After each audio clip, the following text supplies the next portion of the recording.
Le deuxième épisode de la série Pèlerinage aux origines des sanctuaires de Terre Sainte se déroule à la basilique de Gethsémani sur le mont des Oliviers, lieu de l'agonie de Jésus. Le frère Eugenio Aliata nous guide vers le lieu où l'archéologie confirme ce que la tradition a transmis du texte biblique.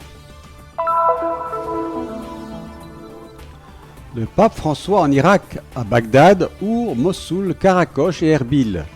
La condamnation de toute violence et de tout sectarisme, l'appel à la fraternité et à la pleine citoyenneté pour tous les Irakiens, l'espoir des chrétiens locaux après le voyage historique du pontife.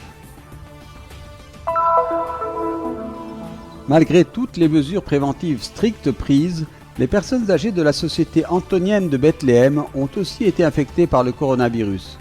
Dans la structure, le personnel et les sœurs Janellines travaillent sans relâche pour aider les plus faibles.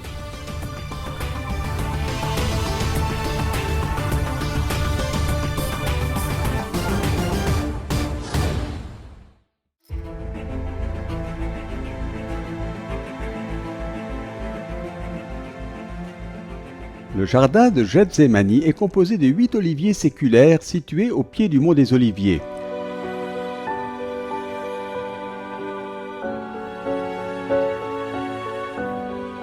Selon les évangélistes Matthieu et Marc, c'est le lieu où Jésus a été trahi par Judas et arrêté alors qu'il priait avec ses disciples après la dernière scène. Aujourd'hui, le terme Gethsémani désigne 3 lieux, gardés par les franciscains, qui commémorent l'agonie et l'arrestation de Jésus la nuit où il a été trahi. La grotte de Gethsémani, le jardin des Oliviers et la basilique des Nations. Déjà à la fin du IIIe siècle, Gethsémani était considéré comme un lieu de prière par les chrétiens. Avec frère Eugenio Aliata, archéologue du Studium Biblicum Franciscanum, nous ferons un pèlerinage aux origines de ce sanctuaire. I francescani, insieme con gli altri pellegrini, conducendoli, venivano al Gethsemani. Les franciscains, avec les autres pèlerins qui les conduisaient, sont arrivés à Gethsémani. Et où se sont-ils arrêtés? Dans un petit jardin contenant des oliviers anciens, appelés les oliviers des Romains.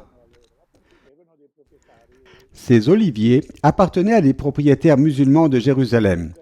Ce sont des marchands de Bosnie qui ont acheté le terrain au XVIIe siècle et en ont fait un don votif à la religion chrétienne. C'est ainsi que l'endroit fut clôturé par un mur et devint exclusivement un lieu de prière. E così il luogo fu cintato con un muro e divenne esclusivamente un luogo di preghiera. Successivamente la custodia volle ingrandire questo terreno con... Plus tard, la custodie a voulu agrandir ce terrain avec des oliviers et acheter un terrain contigu au sud.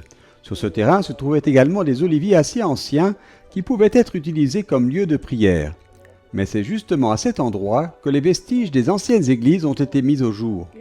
Che vennero alla luce i resti delle antiche chiese. Lors des travaux de fouilles, une église datant de l'époque des croisés a été mise au jour. On pouvait voir de beaux murs et identifier une pierre qui servait de mémorial pour les pèlerins. La chiesa è menzionata nelle fonti, nelle storie antiche dei pellegrini come la L'église chiesa est mentionnée dans les sources, dans les anciens récits des pèlerins, comme l'église de la prière, parce que l'église est centrée sur cette prière que Jésus a faite à Gethsémani. Mon Père, s'il est possible, que cette coupe passe loin de moi. Cependant, non pas comme moi je veux, mais comme toi tu veux. C'est le centre du message du lieu, la prière de Jésus. del messaggio del luogo, la preghiera di Gesù. On a voulu construire une nouvelle église magnifique à la place de celle qui avait été détruite à l'époque des croisés, et plusieurs plans ont été élaborés à cet effet.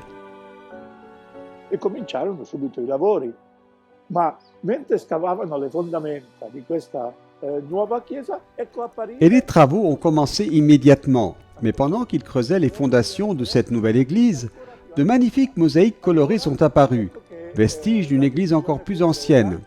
Il a donc été décidé de reconstruire l'ancienne église, qui date de la période byzantine du IVe siècle, et qui est déjà mentionnée par la célèbre pèlerine Égérie.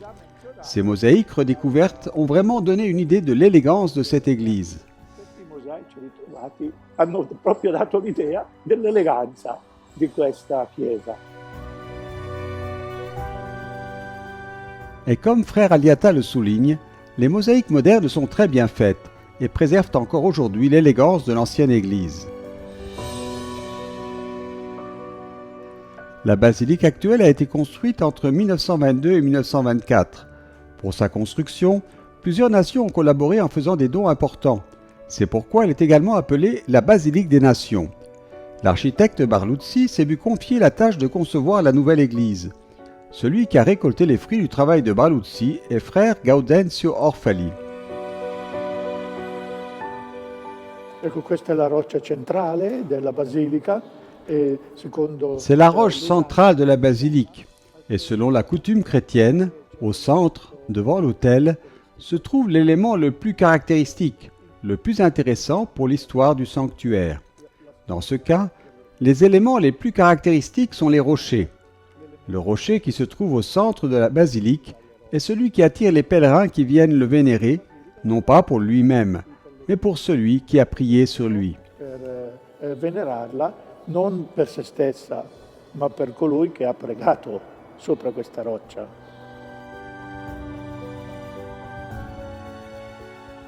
Une mosaïque représente la trahison de Judas, le rocher de la trahison, tandis que la mosaïque de l'autre côté représente la scène de la capture de Jésus, qui est emmené par les soldats à nouveau sur un rocher.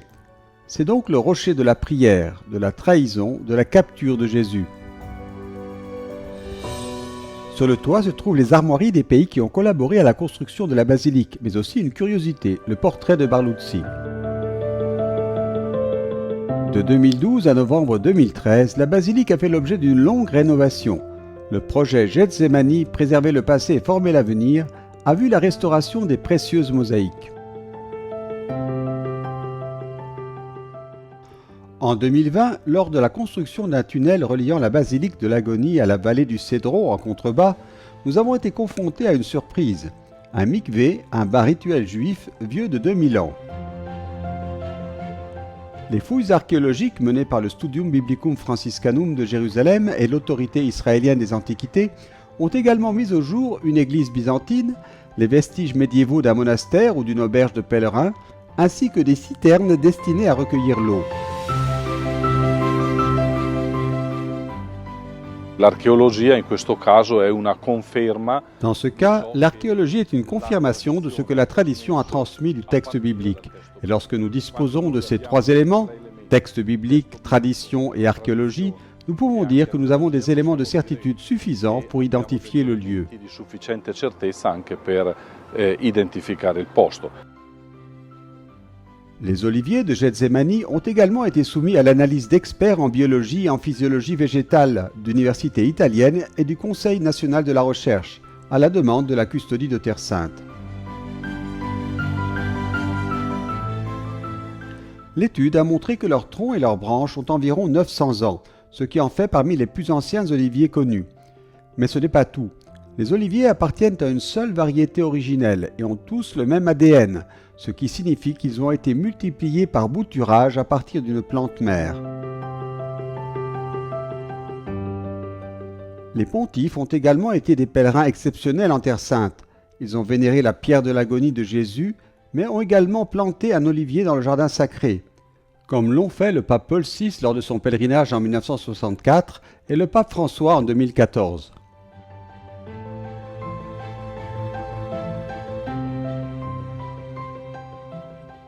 Pour tout chrétien, ces oliviers sont une référence vivante à la passion du Christ.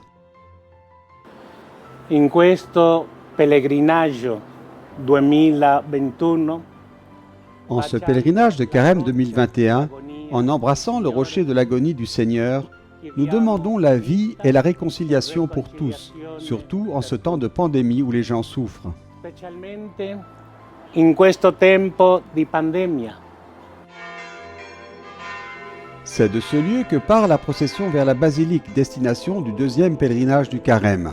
La messe a été présidée par le père Donaciano Paredes Rivera et concélébrée par les frères de la custodie, ainsi que par des prêtres d'autres congrégations religieuses.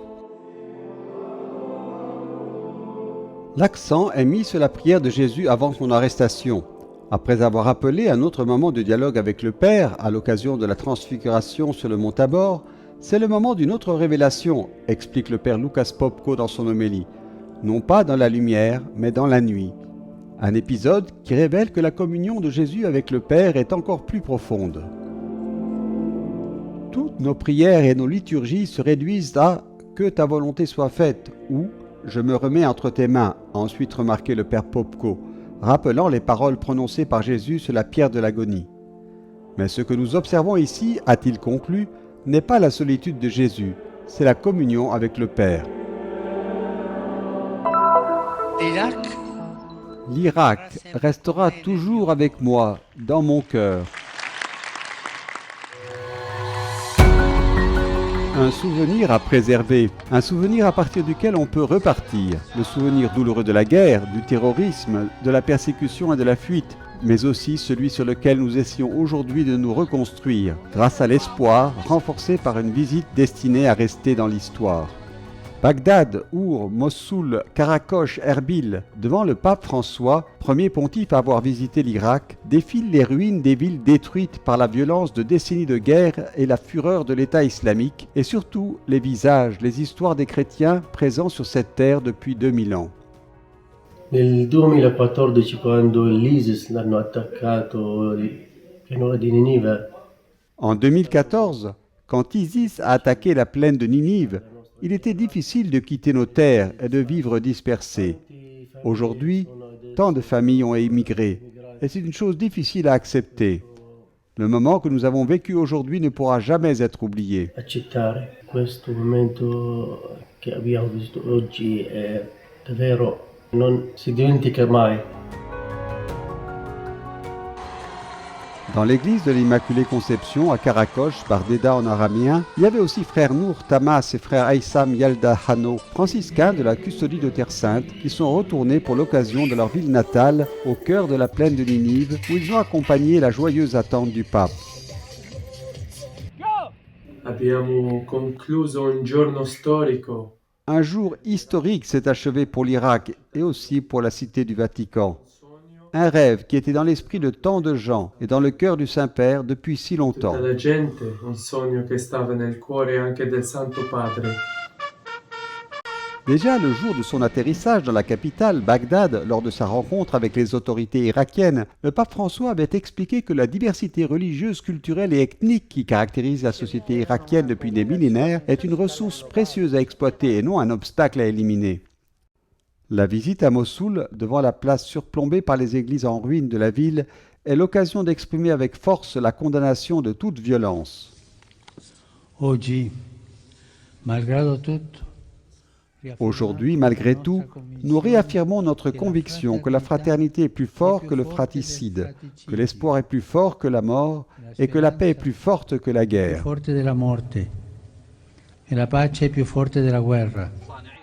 C'est encore la prière interreligieuse à Our devant la maison d'Abraham, patriarche des trois religions monothéistes, qui a rappelé le thème de la fraternité, qui a également dominé la rencontre avec Ali al-Husseini al-Sistani, la plus haute autorité chiite irakienne, 2 ans après celle avec le leader sunnite Ahmed el-Tayyib à Abu Dhabi.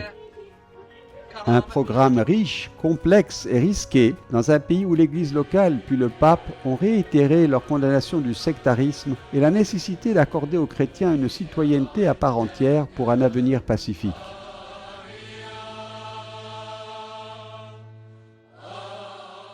Salam, salam, salam. Shukran. Dio benedica tutti. Dio benedica l'Irak. Allah mahakum.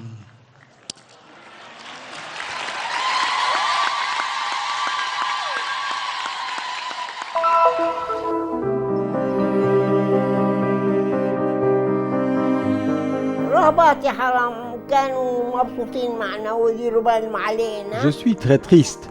Les sœurs sont toujours restées avec nous et nous ont aidés quotidiennement. Et maintenant, elles sont affectées par la Covid-19. Je demande à Dieu de leur accorder la guérison et je souhaite la paix et le bien à tous car nous sommes très fatigués.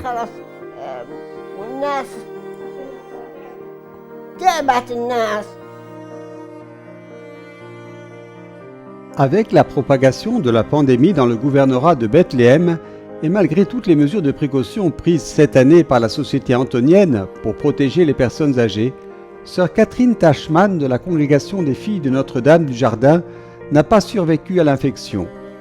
Magnifique exemple de générosité au service des plus pauvres d'entre les pauvres, elle a accompli sa mission humanitaire avec sacrifice, patience et loyauté.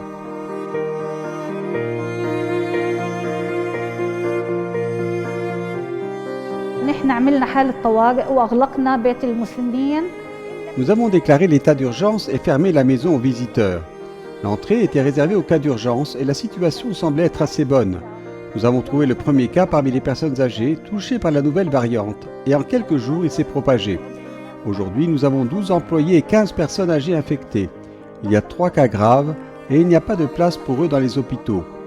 Ici, on leur donne l'oxygène et les médicaments nécessaires.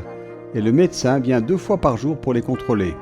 هلا نحن عمالنا بنعطيهم الاكسجين هون الادويه اللازمه لهم بيجي دكتور كل يوم عندهم الصبح وفي الليل. انا ممرضه جيرياتريك للمسنين. Pendant cette période, le personnel et les infirmières ont également été infectés. Je suis infirmière et en plus de mon travail, j'ai fait du bénévolat dans la cuisine pour aider à préparer la nourriture pour les personnes âgées. Nous devons les soutenir et j'espère qu'elles se rétabliront toutes bientôt.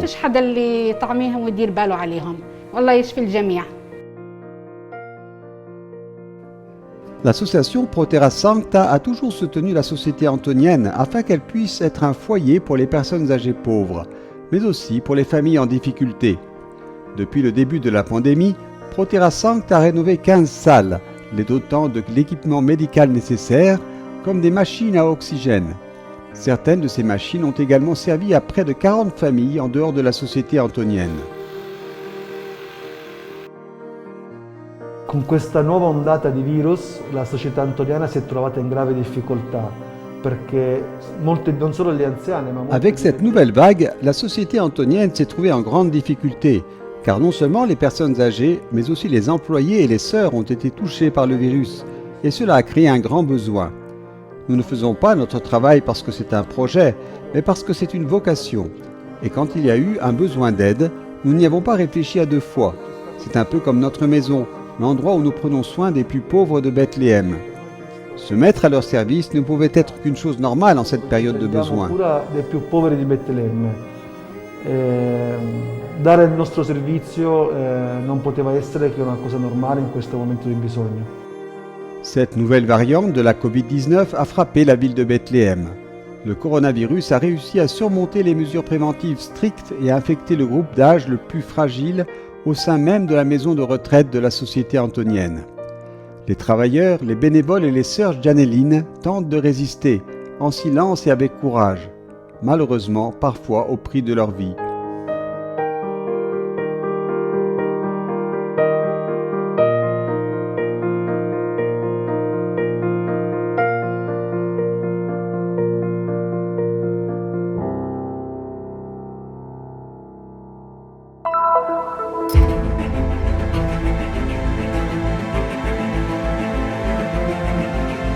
En cette période de souffrance globale, la Terre Sainte a été aussi touchée avec le manque de pèlerins dans ses sanctuaires, avec le manque de travail pour les chrétiens locaux.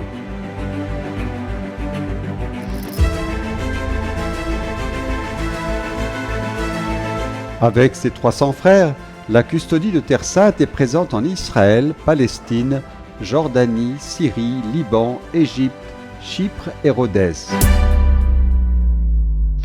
Elle a toujours été aux côtés des populations touchées par les guerres, les épidémies et les pandémies.